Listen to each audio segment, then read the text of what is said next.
राजस्थान की राजनीति में अलग ही तरह की सियासत ने नया मोड़ ले लिया है। हनुमान बेनीवाल तो है ही, अब उनके साथ साथ उनकी पत्नी कनिका बेनीवाल भी लाइमलाइट में आ गई है। क्यों, क्या रही इसकी वजह और कैसे ज्योति मिर्धा की हार की हैट्रिक लगने वाली है, सब कुछ आपको बताएंगे डिटेल में इस वीडियो में, इसलिए बने रहेगा आखिर तक हमारे साथ। नमस्कार, मैं हूं चेतना शर्मा, आप देखने शुरू कर चुके हैं संवाद भारत का भारत के लिए। और इस मुद्दे पर बातचीत करने के लिए मेरे साथ मौजूद है हमारे editor in chief Varun Bhansali ji. तो मैं आपसे जानना चाहूंगी कि जिस तरीके से लोकसभा चुनाव हुए, उसके तुरंत बाद हनुमान बेनीवाल नाराज हुए और अब जाकर समय समय पर उनकी वाइफ कनिका बेनीवाल भी कई तरह के बयान देकर चर्चा में आती रहती हैं। अब सुनने में आया है कि उपचुनाव के अंदर अब कनिका बेनीवाल का नाम सामने आ रहा है, तो इस पर आपकी क्या राय है? देखिए, दूध का जला छाछ भी फूक फूक कर पीता है और हनुमान बेनीवाल वो है जो धोखे का जहर बार बार पीता है। तो कहीं ना कहीं जो इतने धोखे खा चुका हो, अब उसे हर कदम पर धोखा ही नजर आता है और इसीलिए वो किसी और की बजाय अपनी पत्नी, अपनी धर्म पत्नी पर ही भरोसा करना चाहते हैं। और यही वजह है कि खिवसर से वो अपनी पत्नी को उतारना चाहते हैं चुनाव में, उपचुनाव में। और दूसरी सबसे बड़ी वजह यह है कि कहीं ना कहीं जो उम्मेदाराम बेनीवाल का भीतर घात या पीठ में छुरा घोंपने का काम कांग्रेस ने किया था हनुमान बेनीवाल के साथ, ये तो खैर पराकाष्ठा थी पीठ में छुरा घोंपने की। इसके अलावा भी और भी कई सारे काम किए थे इस लोकसभा चुनाव में ही। तो उन सब से अब हनुमान बेनीवाल इतने पीड़ित हो चुके हैं कि वो अब कांग्रेस के साथ भी बहुत ही स्ट्रिक्ट रूप से नेगोशिएट करने वाले हैं। और कहीं पर भी वो आरएलपी के साथ जितना नुकसान झेल चुके, अब वो कहीं पर भी 1% का भी नुकसान नहीं झेलना चाहते। उस तरीके से ही वो काम करेंगे और इसलिए कनिका बेनीवाल को ही उतारा जाएगा खिवसर से। और कहीं ना कहीं ज्योति मिर्धा जो है, उन्हें बीजेपी उतारती है कि नहीं, ये सवालों की घेरे में है। क्योंकि लेकिन अगर आप उनका बैकग्राउंड देखेंगे, हिस्ट्री देखेंगे, तो पहले विधानसभा में वो हारी, फिर लोकसभा में भी हारी, तो बीजेपी उनके साथ चांस क्यों लेना चाहेगी? वही मैं कह रहा हूँ, वो एक सवालों के घेरे में कि चांस लेंगी या नहीं लेंगी। लेकिन इन सब के होने के बावजूद भी ज्योति मिर्धा हनुमान बेनीवाल को ललकार रही है, उसके देखिए, पीछे की वजह इन क्या है? दोनों की जो दुश्मनी है वो एकदम 48 के आंकड़े की है। और हनुमान बेनीवाल जिससे दुश्मनी मोल ले लेता है उसे कभी छोड़ता नहीं है, ये सबको पता है। चाहे वो वसुंधरा राजे हो, चाहे वो ज्योति मिर्धा हो। और अब ये दुश्मनी इस परवान को चढ़ गई है कि कभी वो खड़ भी नहीं सकती।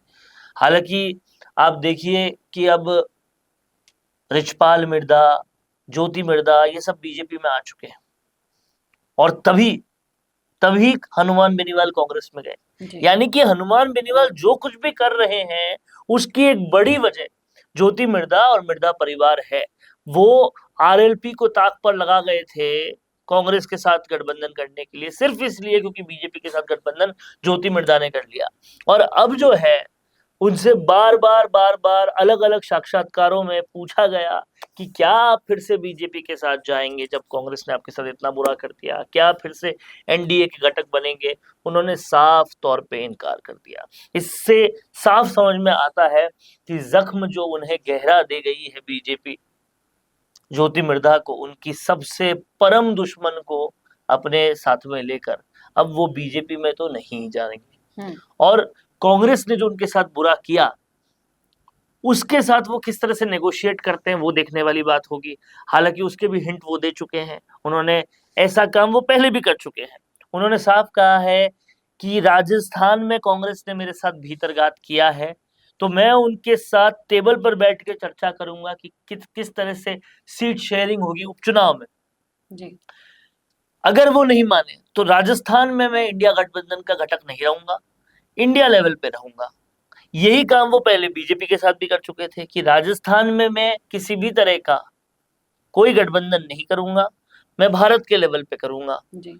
वो एनडीए के साथ भी पहले ऐसा कर चुके थे। तो ऐसी वो एक हिंट कई साक्षात्कारों में दे चुके हैं और इससे बहुत साफ और स्पष्ट है कि हनुमान बेनीवाल अब कांग्रेस के साथ तो दो हाथ करने के मूड में है ही, लेकिन उसी के साथ बीजेपी और एनडीए के साथ जाने के भी किसी तरह के मूड में नहीं है। उन्हें पता है उन्होंने क्या खोया है। वो 3 से 1 विधायक पे आए थे, 1 से अभी फिलहाल के लिए तो 0 हो गए जब तक उपचुनाव नहीं होता, और सांसद जो है वो बीच में 0 हो गए थे, वापस एक सांसद बन गए। तो आरएलपी अपने नंबर्स में बहुत कम हुई है, कार्यकर्ताओं में बहुत कनिका कम हुई। बेनीवाल पर उनका जो विश्वास जताना आपको क्या लगता है कि कितना ठीक है? देखिए, उसके अलावा कोई चारा भी नहीं है। हनुमान बेनीवाल ने उम्मेदाराम बेनीवाल कांड के बाद पूरी आरएलपी की कार्यकारिणी भंग कर दी। अब आरएलपी में कोई पदाधिकारी ही नहीं है। जी। आप समझ रहे हैं? तो आरएलपी में कोई पदाधिकारी का नहीं होना, हनुमान बेनीवाल का लगातार कांग्रेस परवार करना, ये सब कुछ बताता है कि वो धोखे खाकर बहुत पीड़ित हो चुके हैं, और इसलिए अब विश्वास वो केवल अपनी धर्मपत्नी, अपनी जीवन संगिनी के साथ ही कर रहे हैं। जी। अब देखना ये दिलचस्प होगा कि हनुमान बेनीवाल जिस स्ट्रैटेजी को मेंटेन करते हुए उपचुनावों की तैयारी कर रहे हैं, वो कितना कारगर साबित होता है, और उधर बीजेपी क्या एक बार फिर से ज्योति मिर्धा को चांस देगी? उनके तेवर को देखते हुए कहीं से लगता नहीं है कि उन्हें हार का कोई पछतावा है या गम है। वो एक बार फिर से हनुमान बेनीवाल को ललकारना चाहती हैं, चुनावों में अपने सामने लाना चाहती हैं, और अगर उपचुनाव में ऐसा होता है तो उपचुनाव का मुकाबला भी काफी दिलचस्प होने वाला है, विधानसभा और लोकसभा चुनावों की तरह।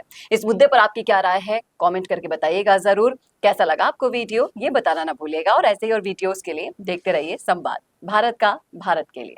नमस्कार। I will be the vibrant spokesperson bringing your message to life. Hello and welcome to MyGig. I can be your first go-to spokesperson for all kind of promotional videos, and I'm thrilled to be your voice. I can be your storyteller or your brand face that brings your message to life. With a background in acting and modeling, I can play different roles or take up any character that syncs with your requirement and bring authenticity to your video. From script writing to shooting in a natural background or on green screen, from premium edit to timely delivery, I am here to help you out in everything. My video characters can connect with your audience and instantly to convey your messages effectively and to leave a lasting impression. So do not wait anymore. Order now and reach out to me on Fiverr and feel free to ask anything before ordering. Thank you.